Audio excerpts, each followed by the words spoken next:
When An American in Paris premiered in London on October 4th, 1951, audiences witnessed something unprecedented in cinema history, a 17-minute ballet sequence that redefined cinematic ambition.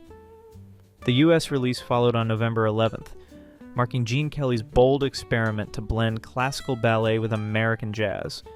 Kelly's choreography fused the grace of ballet with the pulse of jazz, forging a hybrid style that would inspire generations of performers. Set to George Gershwin's iconic compositions, the sequence turned the MGM soundstage into a kinetic canvas where movement became visual poetry. The film's origin story reads like a Hollywood fable. Kelly discovered Leslie Caron, a French ballerina making her screen debut, performing with Roland Petit's Ballets des Champs-Élysées. Her European elegance perfectly complemented Kelly's American vigor, creating a magnetic on-screen dynamic. Some believe Kelly saw in Caron a raw emotional depth that transcended technique. MGM's production design reached new heights, recreating entire Parisian neighborhoods with meticulous detail. Every lamppost and cobblestone reflected the studio system's peak craftsmanship. The Academy honored the film with 6 Oscars, including Best Picture, recognizing its groundbreaking fusion of dance, music, and visual storytelling. Gershwin's jazz-infused score gained renewed popularity, further entwining Paris and Hollywood in the public imagination. An American in Paris proved that musicals could be both high art and mass entertainment, setting a new benchmark for the genre. When The King and I arrived in theaters on June 20th, 1956, it brought more than Rodgers and Hammerstein's melodies. It ignited cultural conversations that still echo today. Yul Brynner's commanding portrayal of the King of Siam earned him an Oscar and immortalized his stage persona on screen. The film's opulence set new standards. Costume designer Irene Sharaff created over 4,000 garments, blending Thai silk with Hollywood flair. Her Oscar-winning design shimmered with gold embroidery and jewel tones, while the palace sets recreated 19th century Siam with astonishing detail. Yet controversy simmered beneath the surface. Thailand banned the film for its portrayal of the monarchy, citing cultural insensitivity and historical distortion. The ban remains in place, a testament to the film's enduring impact and its Western lens on Eastern traditions. Deborah Carr and Brynner's chemistry electrified scenes like "Shall We Dance?" Industry chatter suggested creative friction between Brynner's method acting and Carr's classical approach, adding tension to their dynamic. The soundtrack's legacy is undeniable. Songs like Getting to Know You became generational touchstones, proving that musicals could bridge cultural divides, even as they sometimes reinforced them. The King and I helped shape the visual and narrative language of musicals for decades to come. In 1958, MGM released Gigi, a musical that cloaked provocative themes and pastel elegance. Set in Belle Epoque Paris, the film explored the grooming of young women to become mistresses, a subject that made censors uneasy. Director Vincente Minnelli transformed potentially scandalous material into cinematic art, using soft lighting and lush visuals to elevate the story. Leslie Caron's portrayal of Gigi balanced innocence with sharp wit, avoiding caricature and grounding the film's emotional core. Her French heritage may have helped her navigate the role's cultural nuances. Despite its controversial premise, Gigi swept the 31st Academy Awards with 9 Oscars, including Best Picture. The film's signature tune, Thank Heaven for Little Girls, later drew criticism for its implications, even as it became a musical standard. Gigi proved that musicals could tackle adult themes without losing their charm. It redefined the genre's boundaries, showing that audiences were ready for more layered storytelling. The film's success marked a turning point, where musicals could be both provocative and poetic. When South Pacific premiered on March 19, 1958, it brought Rodgers and Hammerstein's boldest themes to the big screen. The film tackled racism and interracial romance, topics most studios avoided during the early civil rights era. Director Joshua Logan's use of colored filters to reflect emotional tones divided critics. Some hailed it as visionary, others found it distracting. Regardless, it marked a daring visual experiment in musical cinema. Mitzi Gaynor's casting as Nellie Forbush surprised many, especially after stars like Doris Day were passed over. Her performance silenced skeptics, anchoring the film with warmth and conviction. Her chemistry with Rossano Brazzi added authenticity to their cross-cultural love story. Filming in Hawaii proved challenging. Tropical storms and remote locations caused delays and logistical headaches. Cast members recalled enduring intense heat and humidity, which tested both patience and production schedules. The film's most powerful moment came through Lieutenant Cable's song, "You've Got to Be Carefully Taught," which directly addressed learned prejudice. While earlier musicals had skirted around social issues, South Pacific confronted them head-on, making it one of the most socially conscious musicals of the decade. When Seven Brides for Seven Brothers debuted in July 1954, few expected a rustic musical to become a dance-driven sensation. Director Stanley Donen and choreographer Michael Kidd turned a frontier tale into a kinetic spectacle. The barn-raising sequence became iconic, an athletic showdown that blended ballet with acrobatics. Kidd's choreography demanded physicality and precision, pushing the cast through intense rehearsals to achieve the film's dynamic energy. Jane Powell and Howard Keel anchored the story with charm, making their whirlwind romance feel surprisingly grounded. The plot, inspired by the Roman myth of the Sabine women, stirred controversy for its depiction of abduction. Yet the film's tone softened the premise, transforming potential scandal into spirited entertainment. Despite its modest budget, the film earned 5 Oscar nominations and became a box office hit. Its vibrant Technicolor visuals and energetic performances proved that musicals didn't need urban settings to captivate. Seven Brides showed that raw, rural energy could redefine the genre. When Oklahoma premiered in October 1955, it didn't just arrive. It transformed how audiences experience musicals on screen.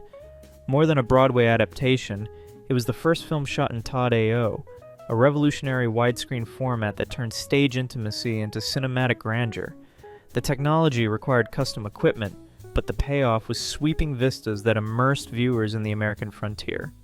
Gordon McCrae and Shirley Jones brought Curly and Laurie to life, with Jones's casting proving particularly inspired. A relative newcomer, she impressed Rodgers and Hammerstein during auditions, and her performance launched a celebrated film career.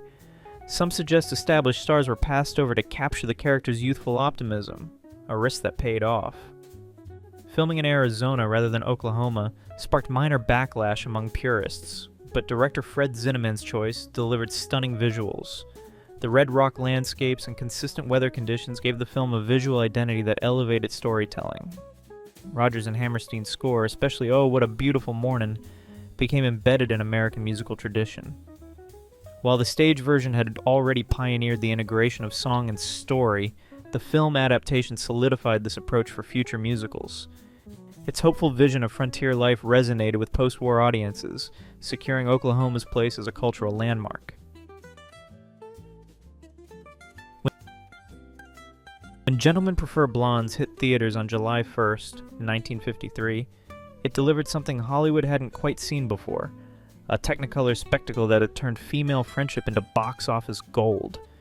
Marilyn Monroe and Jane Russell didn't just share the screen, they redefined cinematic sisterhood, trading sharp dialogue and supporting each other's romantic escapades with a chemistry that felt genuinely electric.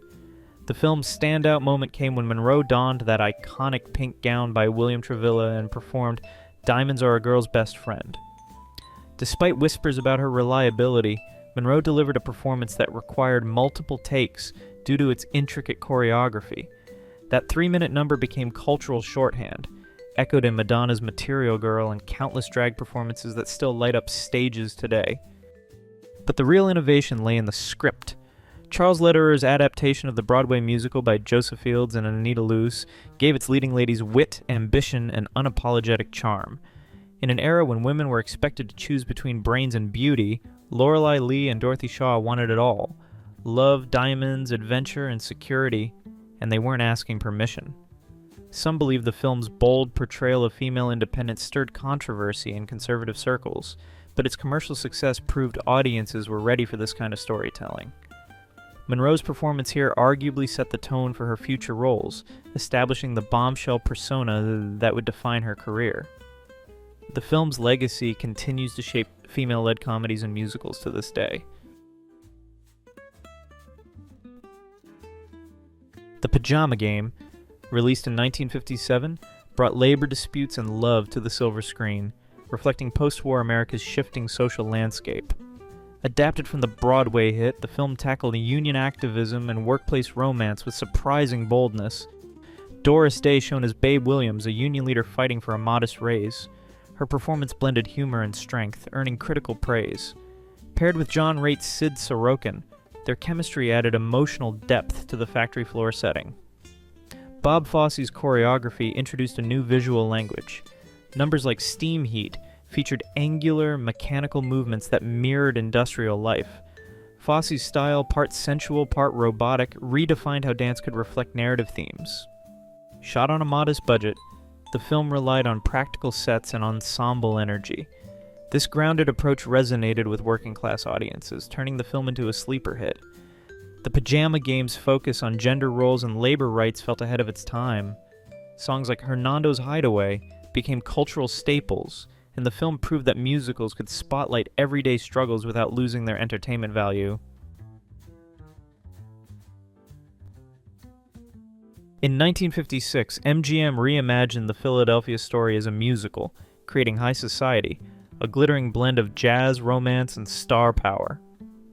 Grace Kelly, Bing Crosby, and Frank Sinatra headlined the film, with Kelly delivering her final performance before becoming Princess of Monaco. The film's standout element was Louis Armstrong and his band, who infused Cole Porter's score with authentic New Orleans jazz. This fusion of highbrow elegance and streetwise rhythm gave the film a unique identity. Porter's original songs, especially True Love, performed by Crosby and Kelly, became instant hits. The duet climbed the Billboard charts, proving that musicals could still produce chart-topping singles. Behind the scenes, Crosby and Sinatra's camaraderie added a playful edge to their performances.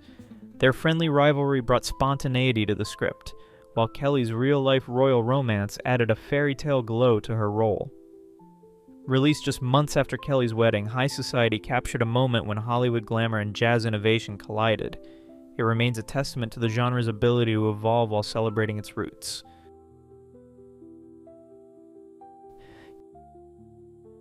Carousel, released in 1956, challenged the conventions of musical cinema. Rodgers and Hammerstein crafted a story that explored love, violence, and redemption with unflinching honesty.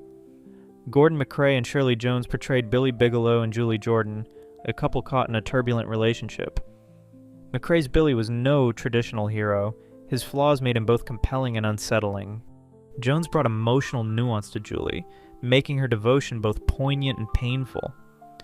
The film's bench scene became a hallmark of musical storytelling, using minimal staging to convey deep emotional shifts. Director Henry King stripped away spectacle, letting the performances carry the weight. Carousel's depiction of domestic violence sparked intense debate. Billy's redemption arc raised difficult questions about forgiveness and accountability. The film didn't offer easy answers, instead inviting audiences to grapple with uncomfortable truths. You'll Never Walk Alone transcended the film, becoming an anthem of resilience adopted by sports teams and social movements worldwide. Its message of hope outlasted the film's darker themes. Filmed on location in Maine, the natural setting added authenticity. The rugged coastline mirrored the emotional turmoil of the characters, influencing future musicals to favor real-world locations over studio sets. October 1954 marked a turning point in musical cinema when Paramount released White Christmas, reuniting Bing Crosby with Irving Berlin's beloved holiday anthem. More than a seasonal film, it was the first to use VistaVision, a high-resolution format that made its Technicolor visuals more vivid than anything audiences had seen. The casting process was classic Hollywood unpredictability. Fred Astaire declined, followed by Donald O'Connor's withdrawal due to illness, paving the way for Danny Kaye. His energetic comedy paired unexpectedly well with Crosby's relaxed charm, creating a dynamic that felt both fresh and timeless. Rosemary Clooney transitioned from jazz singer to movie star, while Vera Ellen's gravity-defying dance numbers showcased the technical brilliance of 50s musicals. The film's themes of friendship, loyalty, and redemption struck a chord with post-war viewers, especially during the holidays. Some say the film's enduring appeal lies in its perfect blend of talent, timing, and innovation. Berlin reportedly hesitated to reuse his iconic song, fearing it might lose its impact. Yet decades later, White Christmas remains a holiday staple, with annual broadcasts and stage adaptations keeping its legacy alive. Warner Brothers struck gold in 1953 with Calamity Jane, transforming Doris Day from Girl Next Door to frontier legend. The musical Western showcased Day's comedic timing and revealed a fearless physicality that surprised even seasoned Hollywood insiders. Day performed much of her own writing and whip work, earning admiration for her commitment to authenticity. Her portrayal of the legendary frontierswoman was more than just performance. It was transformation. Her chemistry with Howard Keel's Wild Bill Hickok sparked with playful tension before evolving into romance. Their banter delivered some of the sharpest dialogue in 50s musicals, and their eventual pairing felt earned rather than obligatory. The film's emotional core came from Secret Love, which won the Academy Award for Best Original Song in 1954 and topped the charts. Over time, the ballad found unexpected resonance among gay audiences, becoming an anthem of hidden identity and emotional truth. With its bold, technicolor visuals and energetic choreography, Calamity Jane set a new standard for musical westerns, proving the genre could be both heartfelt and hilarious. When Paramount released Funny Face on February 13, 1957, it paired 57-year-old Fred Astaire with 27-year-old Audrey Hepburn in a film that redefined the intersection of fashion and cinema. More than a musical romance, it was a visual love letter to haute couture.